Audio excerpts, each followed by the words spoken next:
కాళేశ్వరం ఎత్తిపోతల పథకం ఇప్పుడు ఈ పేరు విశ్వవిఖ్యాతమైంది.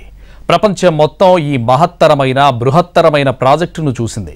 గోదావరి జలాలపై మేఘా సంస్థ ప్రతిష్టాత్మకంగా నిర్మించిన కాళేశ్వరం ఎత్తిపోతల ప్రాజెక్టుపై డిస్కవరీ ఛానల్లో లిఫ్టింగ్ ఏ రివర్ పేరుతో డాక్యుమెంటరీ ప్రసారమైంది. ఇక్కడ మరో విషయం ఏంటంటే ఇంతవరకు దేశంలోని ఏ ఎత్తిపోతలపైన ఇలా డాక్యుమెంటరీ ప్రసారం కాలేదు. ఈ మహత్తర ఘట్టం తెలంగాణకే గర్వకారణం. జగద్విఖ్యాతం. ఇంతకంటే గొప్ప మాట ఏదైనా ఉన్నదా?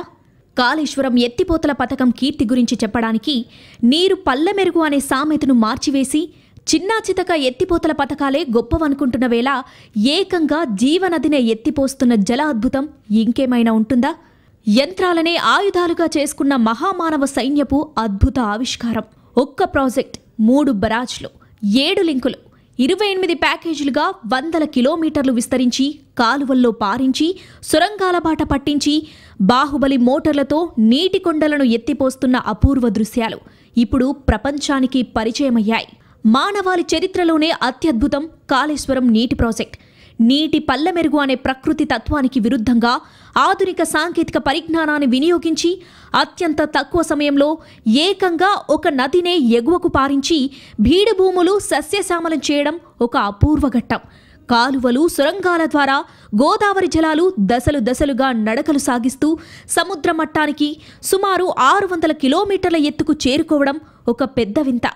ఈ ప్రాజెక్టులో ఉపయోగించిన బాహుబలి పంపులు కూడా మానవుడి సాంకేతికతకు మచ్చుతునకలు. 2017లో ప్రాజెక్టు నిర్మాణ పనులు మొదలుపెట్టినప్పటి నుంచి ఇప్పటి వరకు పూర్తి చేసిన నిర్మాణాలను చూపుతూనే నీటిని ఆయకట్టు ప్రాంతాలకు తరలించే క్రమంలో ఎదురైన అనుభవాలను డిస్కవరీ డాక్యుమెంటరీలో చూపించారు. రోజుకు గరిష్టంగా 3 టీఎంసీల నీటిని ఎత్తిపోసేలా నిర్మించిన ఈ భారీ పథకం కింద 20 పంపు హౌస్లలోని 104 భారీ పంపులు, మోటార్లను ఏర్పాటు చేయడంలో మేఘా ఇంజనీరింగ్ సంస్థ చేసిన కృషిని ప్రముఖంగా ప్రస్తావించారు. ముఖ్యంగా గాయత్రి భూగర్భ పంపింగ్ కేంద్రంలోని 139 మెగావాట్ల భారీ పంపులు, మోటార్లు ప్రపంచంలో మరెక్కడా లేవు. డిస్కవరీ వీటిపైనే ప్రధానంగా దృష్టి పెట్టింది. కామారెడ్డి కలెక్టరేట్ ప్రారంభోత్సవం సందర్భంగా సీఎం కేసీఆర్ ఈ డాక్యుమెంటరీ అంశాన్ని ప్రస్తావించారు. దీంతో తెలంగాణ ప్రభుత్వం సృష్టించిన అద్భుతాన్ని అంతర్జాతీయ సమాజం తెలుసుకుంటుందన్నారు. ఇప్పటికే కాళేశ్వరం ప్రాజెక్టును కేంద్ర జల సంఘం, ఆర్థిక సంఘం, నీతి ఆయోగ్, వివిధ రాష్ట్రాల సీఎంలు, నిపుణులు, విదేశీ ప్రముఖులు కొనియాడారు. ఆ డిస్కవరీ ఛానల్ లోపల వాడు తీసిన అదేంటి డాక్యుమెంటరీ తీసి ఇప్పుడు 25వ తారీఖు నాడు చూపెడతారు. ఇది కాళేశ్వరం ప్రాజెక్టు మీద ఒక నదినే ఎట్లా మలుపుకొస్తాను, ఏం సంగతి, ఇక్కడ జరగలే ప్రపంచంలో, తెలంగాణలో జరిగిందని చెప్పి దాని మీద కూడా కుక్కల్లా కొడితే సన్నాసులు ఉన్నారు. కాళేశ్వరం ప్రాజెక్టు మీద కూడా. కాళేశ్వరం ప్రాజెక్టు నిర్మాణం తెలంగాణకు మాత్రమే సాధ్యమైన అపూర్వ జలకుడ్యం. తెలంగాణలోని దాదాపు 13 జిల్లాలను సజీవ ధారలతో సస్యశ్యామలం చేస్తున్నది. ప్రపంచంలోనే అతిపెద్ద ఎత్తిపోతల పథకంగా గుర్తింపు తెచ్చుకుంది. ప్రపంచంలో ఇప్పటి వరకు అమెరికాలోని కొలరాడో, ఈజిప్ట్లోని గ్రేట్ మ్యాన్మేడ్ రివర్లో నిర్మించిన లిఫ్ట్ ఇరిగేషన్ స్కీమ్లు అతిపెద్దవిగా రికార్డులు నమోదు చేయగా వాటిని తలదన్నే విధంగా కాళేశ్వరం ప్రాజెక్ట్ అతిపెద్ద ఎత్తిపోతల పథకంగా రికార్డు సృష్టించింది. ప్రాజెక్టు నిర్మాణమంతా రికార్డులమయంగా మారిపోయింది. కాళేశ్వరం ప్రాజెక్టు వల్ల 45 లక్షల ఎకరాలకు పైగా కొత్త ఆయకట్టు స్థిరీకరణ జరుగుతున్నది. మొత్తం 240 టీఎంసీలలో 169 టీఎంసీలు సాగునీటికి, 30 టీఎంసీలు హైదరాబాద్ నగర తాగునీటికి, 16 టీఎంసీలు పరిశ్రమలకు, 10 టీఎంసీలు పరిసర గ్రామాల తాగునీటికి, మిగిలిన నీరు ఆవిరి రూపంలో వెళుతుందని అంచనా వేశారు. పరిమాణం, సాంకేతికతలో కాళేశ్వరం ప్రాజెక్ట్ ఎంతో విశిష్టమైంది. అందుకే కాళేశ్వరం ప్రాజెక్ట్ ఒక మహా అద్భుతం. మానవ అద్భుత నిర్మాణంగా కాళేశ్వరం ఎత్తిపోతల పథకం రూపుదిద్దుకుంది. అందులో భాగంగా రామడుగు మండలం లక్ష్మీపూర్లో భూగర్భంలో గాయత్రి పంపు హౌస్ నిర్మాణమైంది. ప్రపంచంలో అతిపెద్దదైన 139 మెగావాట్ల బాహుబలి మోటార్లతో 111 మీటర్లకు ఎత్తిపోస్తుండగా గాయత్రి పంప్ హౌస్ ఘనతను 2019 ఆగస్టు 17న న్యూయార్క్ టైమ్స్ ప్రపంచానికి తెలిపింది.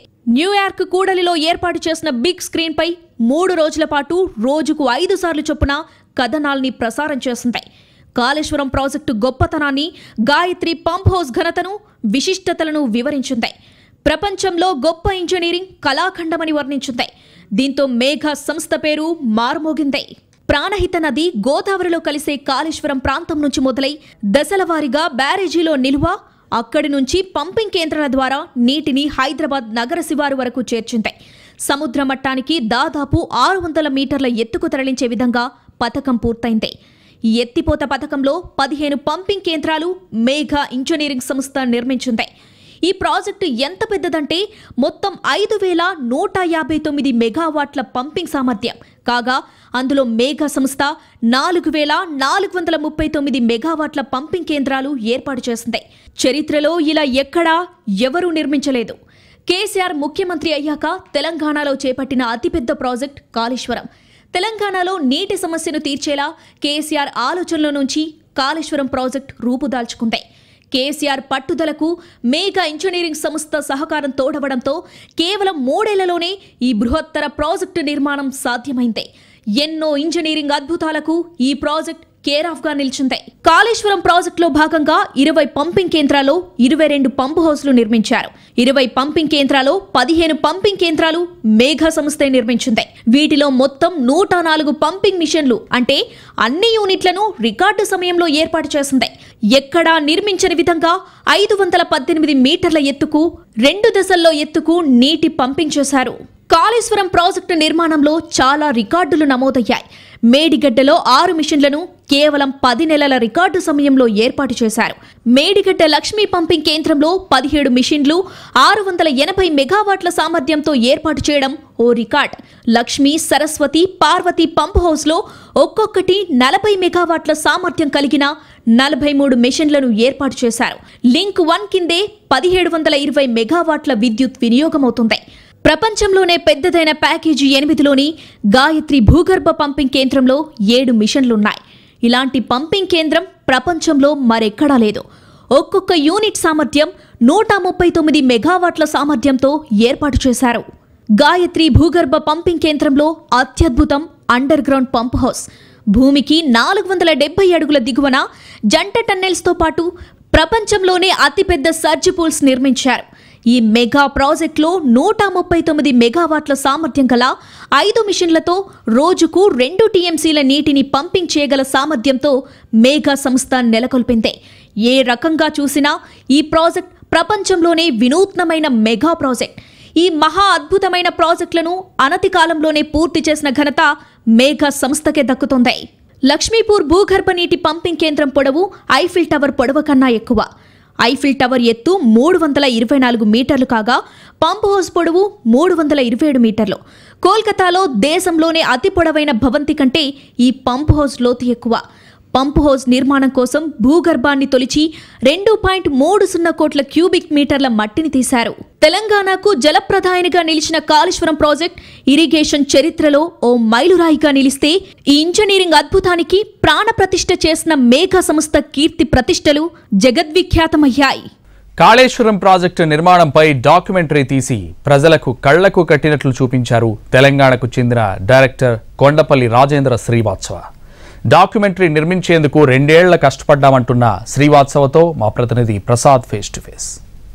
ప్రపంచవ్యాప్తంగా ఇప్పుడు తెలంగాణలో నిర్మించినటువంటి కాళేశ్వరం ప్రాజెక్టు గురించే చెప్పుకుంటున్నారు. అయితే ఈ కాళేశ్వరం ప్రాజెక్టు ఏ రకంగా నిర్మాణం జరిగింది అన్నది మీడియా ద్వారా ప్రజలు తెలుసుకునే ప్రయత్నంలో భాగంగా డాక్యుమెంటరీ రూపించడంలో క్రమంలో భాగంగా ఆయన అనుభవాలు ఏంటో తెలుసుకుందాం. రాజేంద్ర శ్రీవాత్సవ గారు, 2 ఏళ్ల పాటు శ్రమించి దాదాపు 350 కిలోమీటర్ల వ్యాప్తంగా ఉన్నటువంటి ఈ కాళేశ్వరం ప్రాజెక్టు ఉన్నటువంటి నిర్మాణాలు, ప్రాజెక్టులు, రిజర్వాయర్లు వీటన్నిటినీ మీరు ఏ రకంగా చిత్రీకరించడం జరిగింది? దీనికి పడ్డ శ్రమ ఏంటి, మీ అనుభవం ఏంటి? Thank you very much. ఇది మేము ఒక almost more than 2 years we filmed this project of at every stage important phases లో మేము ఫిల్మ్ చేసాము. ద ఐడియా నేను హైదరాబాద్కి వచ్చినప్పుడు ఒకసారి ఇలానే పేపర్లో చదివాను దీని గురించి. సో నేను I been doing documentary films last for 20 years working with national geographic, discovery. So I thought ఇది ఒక ఇంట్రెస్టింగ్ స్టోరీ లాగా అనిపించింది నాకు. పర్టికులర్లీ వాట్ నాకు interesting aspects was the science and engineering you know. And నేను అప్పుడు అనుకున్నాను ఏంటంటే ఇది ఒక story, science, engineering, the design aspects of it. మనం as a story should be told to the people అని అనిపించింది నాకు. ఇక మీరు అంతర్జాతీయ ఛానల్ లాంటి డిస్కవరీ ఛానల్లో వేశారు, మరలా కూడా అది ప్రసారం కాబోతుంది. చాలామంది ప్రాజెక్టు నిర్మాణం ఎలా జరిగింది, ఎక్కడెక్కడ ఈ టర్బైన్స్ ఉపయోగించారు, ఏ రకంగా చేశారు అనేది చాలా అద్భుతంగా ఆ డాక్యుమెంటరీలో వివరించడం జరిగింది. ప్రధానంగా ఎంతమంది మ్యాన్ పవర్ మీకు పట్టింది, ఎన్ని రోజులు ఒక దశలో ఒక్కోసారి కూడా ఖాళీగా కూర్చోవాల్సి వస్తుంది, ఎలా దాన్ని డాక్యుమెంటరీ ఫిల్మ్ మేకింగ్ టీమ్స్ చిన్నగా ఉంటాయి, అంటే it's not as huge as, so it's small teams of 5-6 people. And మేము బికాజ్ ఫిల్మ్ చేస్తుండే అట్ రెగ్యులర్ ఇంటర్వెల్స్, అప్పుడప్పుడు ఎలా అవుతుందంటే సమ్టైమ్స్ మనం ప్లాన్ చేసుకున్నట్టు అవ్వదు, ఎందుకంటే ఇట్స్ ఆల్ న్యాచురల్ ప్రాసెస్లో అవుతుంది. So sometimes there are some problems, there are challenges, అంటే మాకు కాదు, for the engineering aspects of it. But what is very interesting is to document the entire project, how it has been done, how it has been constructed, the installation process, execution process, అవన్నీ we could నేను I could film them. మామూలుగా ఇలాంటి ఈ ప్రాజెక్టులో జల విద్యుత్ ఉత్పత్తి కూడా ఉంటుంది, కానీ దీనికి ఎక్సెప్షనల్, దీనికి జల విద్యుత్ ఉత్పత్తి లేదు. అంటే నీటి ద్వారా విద్యుత్తును ఉత్పత్తి చేసే ఆ భాగం దీంట్లో ఇది, ఎందుకంటే లిఫ్ట్ ఇరిగేషన్ కాబట్టి దీనికే విద్యుత్తు కావాలి. ఈ నీటి ద్వారా జల విద్యుత్తును ఉత్పత్తి చేసే అవకాశం లేదు. ఇలాంటి పెద్ద ప్రాజెక్టు ప్రపంచంలో ఐ థింక్ ఇదే తొలి ప్రాజెక్ట్ అనుకుంటా. In terms of lift irrigation, I think this is the largest project in the world. ఎందుకంటే వేరే projects are mostly located on single locations. మీరు 3 Gorges డ్యామ్ తీసుకుంటే చైనాలో, Hoover dam in US, there all ఒక చోట ఉన్నాయి. But this project is huge in scale, and it's a mega structure in terms of it has 20 pump houses, reservoirs, tunnels, and it is spread over a distance, because you are lifting a water from 90 MSL mean sea level to almost 618 MSL meters. So it is మీరు almost 500 మీటర్లో lift అవుతుంది water, and that is an amazing thing. And మీరు generally అడుగుతుంటారు ఏం చేస్తున్నావు projects అని. So నేను when I talk about this project, people are wondering how it is happening. So that adi was my interest and excitement to tell that story. How ante ee water ela lift aitundi, and దీన్ని ఎలా lift చేస్తున్నారు at different phases, and what is the design aspect of it. The interesting part ఏంటంటే design. అందులో మీరు గోదావరి నుంచి water lift చేసి డౌన్ స్ట్రీమ్లో, అప్ స్ట్రీమ్లో మీరు మళ్ళీ you're putting it back. So కింద ఉన్నటువంటి నదిలో ఉన్న నీటిని పైకి ఎత్తిపోయటం లాంటిది. So that is what. అంటే మొత్తానికి ఇది కాంప్రహెన్సివ్గా మొత్తం మీ ప్రాజెక్ట్ అయిపోయిందా, డాక్యుమెంటేషన్ ఇంకా ఉందా? లేదు, అయిపోయానండి, కంప్లీట్ అయిపోయాను. అంటే వీఆర్ ఫోకస్డ్, నేను 2017 నుంచి 2019 వరకు షూట్ చేశాను, just around 2 years, more than 2 years.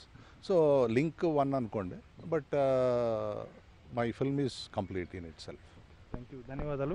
మొత్తానికి ప్రజలకు కాళేశ్వరం ప్రాజెక్టు ఏంటి, నిర్మాణం ఎలా జరిగింది, దీంట్లో ఉన్నటువంటి టెక్నికల్ సాంకేతిక ఉన్నటువంటి ఆస్పెక్ట్స్, అంశాలు ఏంటి అన్న అంశాన్ని గ్రాఫిక్స్తో సహా గంట పాటు ఈ కాళేశ్వరం ప్రాజెక్టుపై రూపొందించినటువంటి డాక్యుమెంటరీ ఇప్పటికే డిస్కవరీ ఛానల్, అంతర్జాతీయ ఛానల్లో ప్రసారమైంది. దీని వెనక పడిన శ్రమ అంతా కూడా మనం ఇప్పుడు ఎవరైతే మాట్లాడామో కొండపల్లి రాజేంద్ర శ్రీవత్స దీనికి మొత్తం రూపకల్పన చేసి ఈ డాక్యుమెంటేషన్ రూపొందించడం జరిగింది. ప్రసాద్, NTV, న్యూఢిల్లీ.